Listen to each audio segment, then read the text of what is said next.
Hello again, everyone, and welcome to Pirateland Oceanfront Family Campground. Now, this used to be a lot bigger. It looks like they sold off like most of it to Carolina Shores. So, this resort, like I was saying, this resort is right off of 17.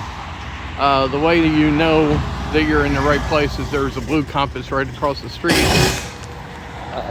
There's also a mega wave, and that noise was somebody pulling out with their trailer, and it sounds like they bottomed out. There's a Circle K across the street. There's a mega wave. It looks like it's a gift shop with t-shirts and stuff. There's the Carolina Shores sign.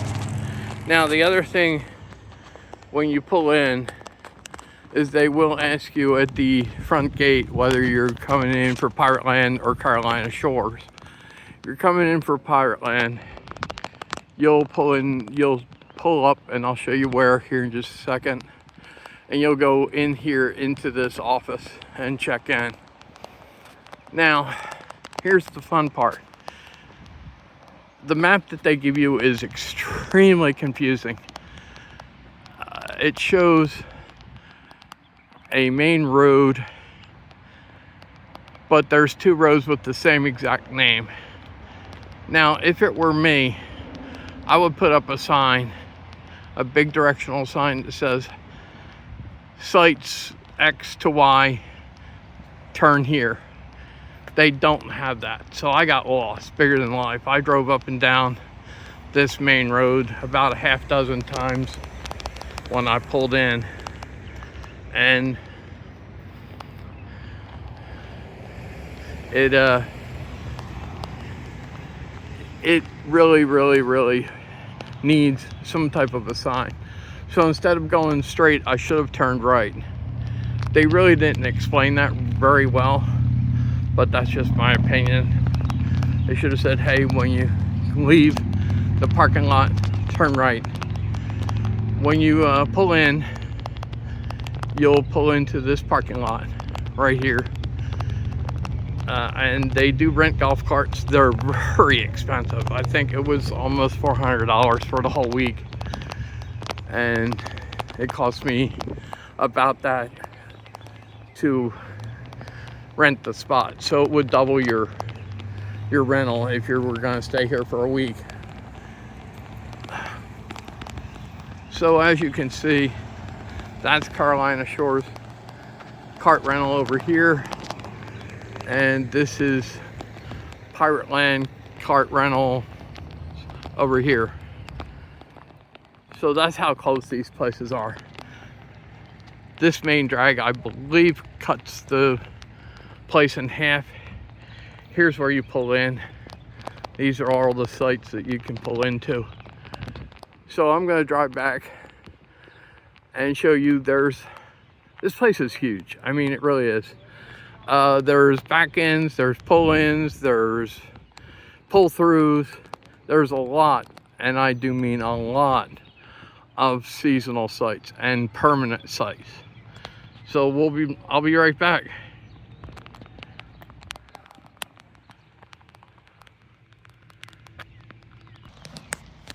So here's the pull-through sites. Now, according to the map, when I looked at it, this place is supposed to be full. However, these spots are just crazy empty. So, these are the pull-through sites.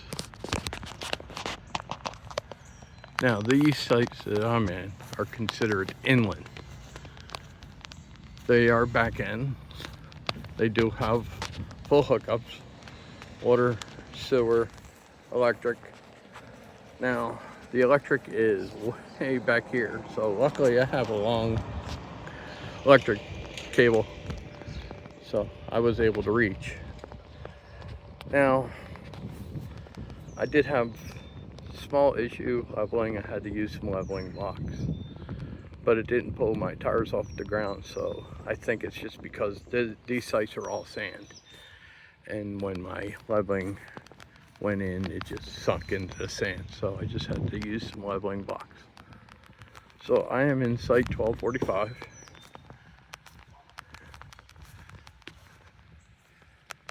45.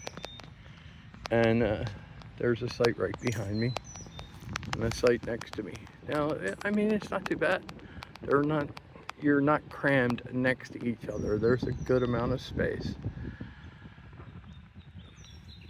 Also, if you go down just a little further, there's a bathhouse straight down this street, a couple hundred yards.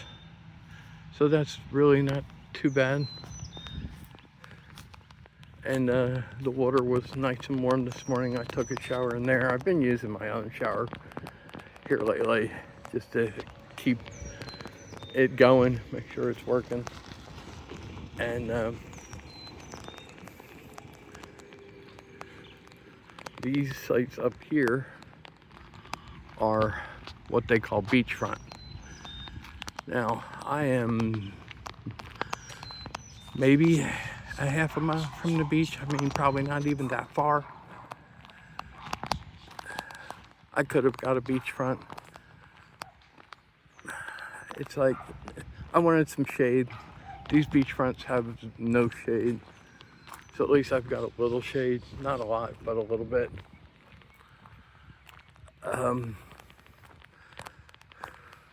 Each of these beachfront sites have a picnic table with a little gazebo over them.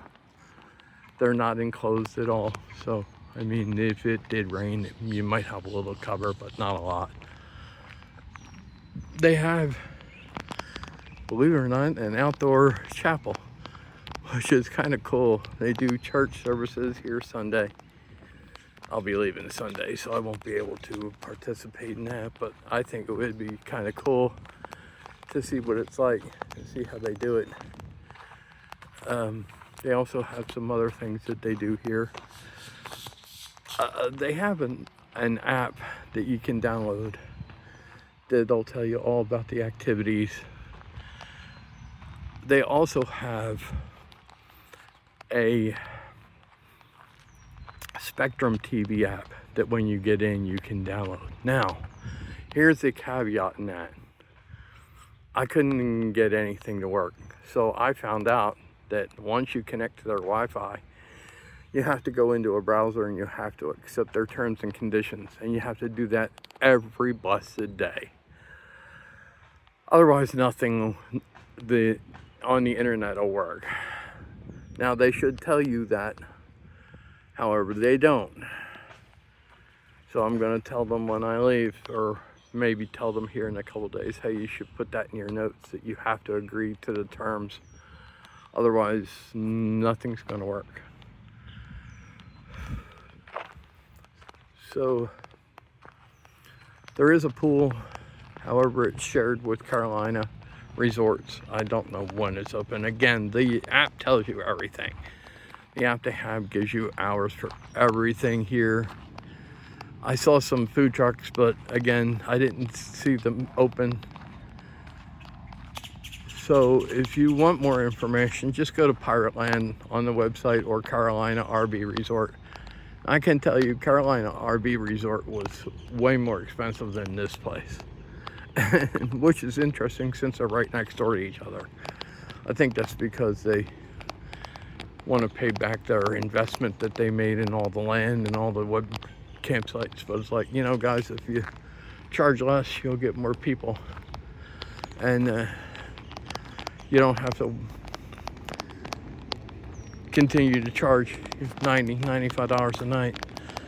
I want to say my rate was around $65, $70 a night. So I think I'm right at probably between $600 and $600. I'd have to look, and I can put that in the description on how much it was for the whole week here.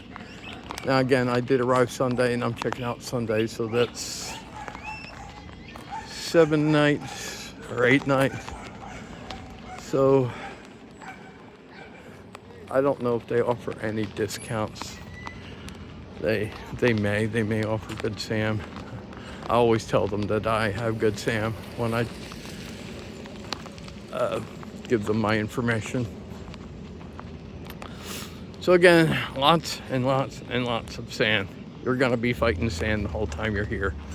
and lots and lots and lots of golf carts. I mean, it seems like everybody and their brother rides around on a golf cart.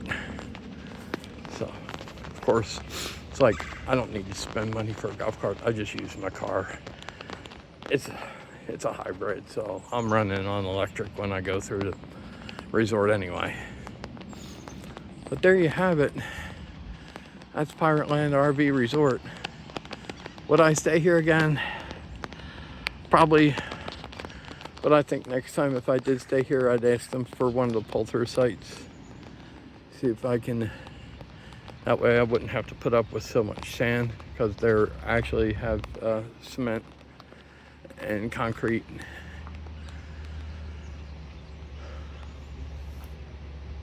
So again, leave Sunday, go back to Heritage, which you've already seen. So until then, see ya.